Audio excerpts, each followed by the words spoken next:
গত কয়েকটা আগের বসন্তে যে ছেলেটা ফিচকিরি নিয়ে লোকের পিছন পিছন দৌড়ে বেড়াচ্ছিল গায়ে রং দেবে বলে, এই কয়েকটা বসন্ত পরে ছেলেটা এখন হয়ে গেছে অন্যরকম।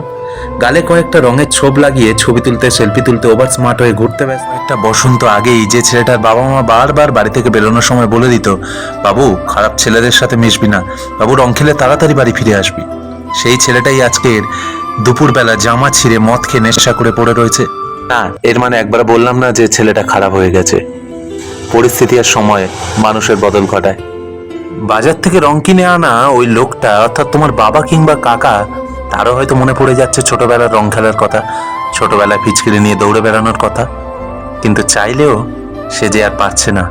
গত বসন্তে যে মানুষটা লাল নীল সবুজ হলুদ রং দেখতে বড় ভালোবাসতো, সেই মানুষটাই আজ হয়তো সাদা কিংবা কালোতে অভ্যস্ত। পাড়ায় পাড়ায় রবীন্দ্রসঙ্গীত কিংবা মিষ্টি বাংলা গানের বদলে বেজে উঠছে হিন্দি গান। বসন্ত তো রূপ বদলেইছে।